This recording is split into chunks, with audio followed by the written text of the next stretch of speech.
So I wanted to come and talk to you a little bit about balance. Now, balance is one of those really tricky ones. It's something that we all kind of want and strive for. And recently I realised that my work-life balance was in a really shoddy place. And I was starting to feel really kind of those effects of that imbalance. I was starting to feel burnt out um, and just really struggling to keep on top of everything.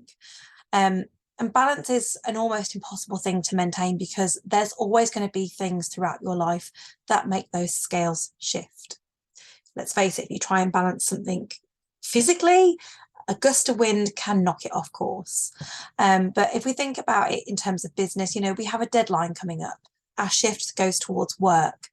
Maybe we have an illness, whether it's ourselves or a loved one, our shift towards personal, a large order to process, work mode, family holiday upcoming, personal, and it just goes backwards and forwards all the time between those different things. And to achieve perfect balance all of the time is something that we want to have, but it's not something that we get to have. And we have to be logical and realistic in the fact that we just need to make sure that we have a healthy balance. It's always going to be moving, but we have to kind of have a healthy balance. So things that we can put in place, non-negotiables, boundaries that are going to stop us from being out of balance for too long. Because if we're out of balance for too long, then it's going to cause damage to either side. If we're working too hard, it's going to cause problems in our social life. It might be that our relationships start to break down. It may be that our health starts to break down.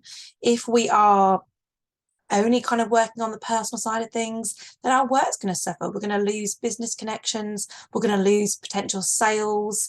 And that is going to suffer. And it's then quite difficult to bring that back up to the level that it was at. So maintaining that balance of kind of doing, bits for both and keeping it steady, having those non-negotiables and those boundaries in place are going to help you to be healthy in both elements, and nothing's going to suffer. So ways to do this, it might be that you have a switch off time for answering work emails or calls. If that's your non-negotiable, that after a certain time you don't answer calls, then you don't answer them. Don't ever feel guilty. Don't ever feel that you should, because that's when those doubts, those kind of shoulda, woulda, couldas that enter our brain are what help us to not have a health balance, because we think, oh, but what if I don't do that and that happens? And what's the worst that can happen if you don't answer that phone call? What's the worst thing that can happen if it waits till the next day? And also, there are other ways about it. I'll talk about that in a second. But maybe you can change up your terms and conditions to factor in your working hours. When we first started business, I know when I first started business, I was kind of told, oh, you're an online business, you're open 24 hours. And for me, that concept was quite scary, because I'm thinking, so if I get an order at like 12 o'clock at night, I'm expected to kind of work and process and post out that order. Like, there has to be something in place that means that isn't possible. And I can't expect, if I'm open 24 hours a day, then people are going to have that expectation that they can ring me at 12 o'clock at night, demanding that I make them a bespoke poem, or that I help them with this problem, or this, that, and the other. So we may need to change our terms and conditions for where we're at now in our journey. Maybe at the start, it was kind of like, okay, I need to do everything that I need to do. I need to really plug it. I need to be everywhere. I need to be doing this to really build up my presence. But I've been doing it for 3 years now. And being that is not sustainable. So I actually need to think about my terms and conditions and adjusting those opening hours, those kind of, setting those times where I will process orders, where I will go to the post office. Maybe I only go to the post office on specific days of the week, which means that people have to get their orders in at that time. And it's not just me then going every single day just because I've had an order in that day. I can put those on my website as my terms and conditions. These are the days that I go to the post office for orders. If it's, an order goes in after this time, then it will be delivered on this day, etc., etc.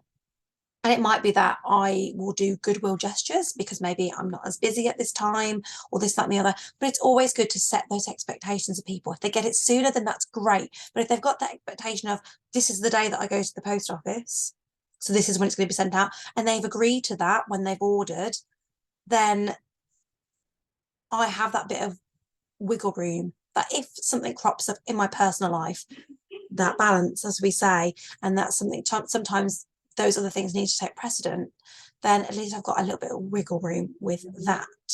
And maybe you have specific hours that you process orders. Like I know with Amazon, it's, you know, it is like a 24 hour, you can order any time in the day on the platform, but if you order, you know, after a certain time, then it doesn't necessarily guarantee next day delivery and things like that. Like there are certain terms and conditions that you still have to follow to get things at certain times when you need them. And that's kind of what I'm saying here, is that you just need to be transparent in kind of managing those expectations. You've got to think that your terms and conditions are as much for you as they are for others. So setting those expectations allows you to then have that balance, and also people know where they stand. And obviously, as I was mentioning before, when you're thinking about, I've got to do all these things, like, you know, I don't, what's the worst that can happen if I don't answer an email? Oh, I might lose business, I might do this and that and the other. There are ways in which people can still get what they need from you without compromising your boundaries. Things like automations, they can help you answer frequently asked questions. So you can have an automation that if someone, you know, asks something, they can choose maybe what it is that they're trying to get answered, and you can then answer it without even having to message. It's just automatically set up and done for you. Facebook do that on the Facebook pages do that already. You can set up frequently asked questions and kind of go through like a little kind of chatbot type thing. There are chatbots and things that you can get for your websites. But yeah, things like that. You can also obviously set up your own frequently asked questions on your website that then links to your customers, maybe through an email or something like that. You can send out obviously links to your website to buy directly. So rather than it being a backwards and forwards response between you and asking them what they want, it can be very simple. I know some people do, you know, they prefer things to go through their website because it keeps a track of everything. It keeps track of all their orders, all their information. It's all in one place. And also then it takes out that kind of backwards and forwards that sometimes, especially when you're getting busier in business, or maybe it's that time of year where it's busier, you may want to cut out that back and forth and just kind of, you know, here's what it is, here are the, you know, criteria or product description or whatever it is, and here's how you pay, and leave it to then the customer to do. You may follow it up with a message to say, oh, how did you get on, etc. But ultimately, you know that you've done everything you need to do and given the customer everything they need to get what they want. Outsourcing elements of your business to give you more time freedom. So that might be finding someone who is more skilled at it, or maybe that's just something that they do as part of their career. You know, that's part of their job, like a social media manager, for instance. You know, they're going to take away that time freedom that, well, they're going to give you time freedom. They're going to take that job away from you so that you can actually do the things that you need to do, that only you can do for your business. But they're also going to do it in a way that they know how social media works. They're going to do it in a more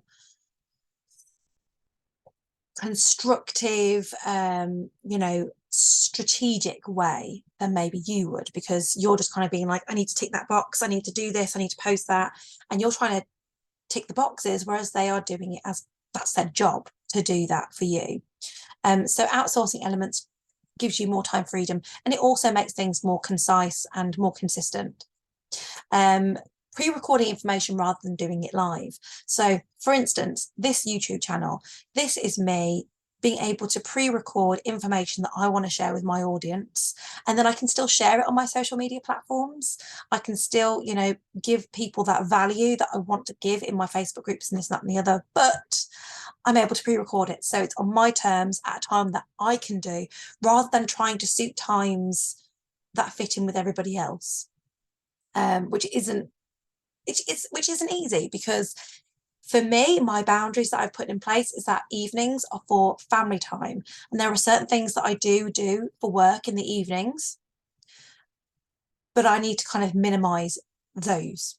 And if I can do videos like this, then it minimizes the amount of times that I have to do things in the evening, because that's my boundary. My boundary is that I work from this time till this time. So now I'm doing these videos that I can do it in the times of the day where I don't have the children, where my husband's at work, he's at work, I'm at work, and everyone's happy. Scheduling posts for social media as well is a really handy tool. You have that option to schedule. You can schedule obviously via Facebook or Instagram using the Meta Business Suite. You can schedule for your groups. You can even, although it's not necessarily always something that people suggest you do, because other platforms doesn't necessarily, Facebook, Meta don't really like you using other platforms. It likes you to use their their suite, their business kind of tools. But you can use other scheduling apps, even Canva and things like that. But like I say, sometimes it can affect your reach if you're using outside platforms. Just something to be aware of.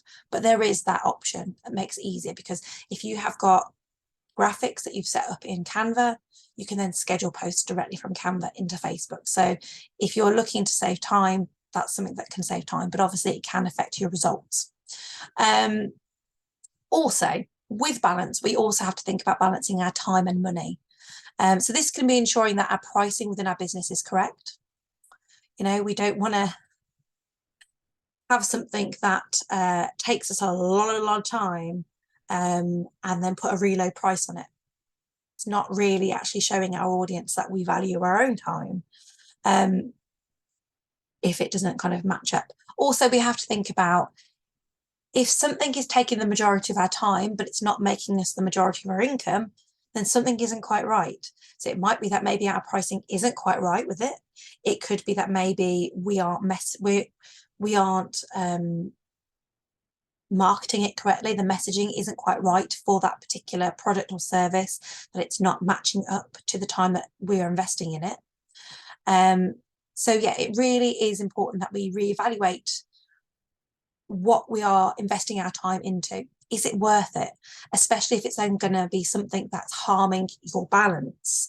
If we're out of balance because we're launching a new product, and we know this is, I'm launching this new product, I know that once it's launched, I can kind of, maybe breathe a little bit. But then if it's not selling, if all that time and energy that you put into this product launch and it isn't working, you keep putting time and energy, and that balance, it's still going to be out of balance all the time because you're still trying to make this thing work, personal is going to suffer.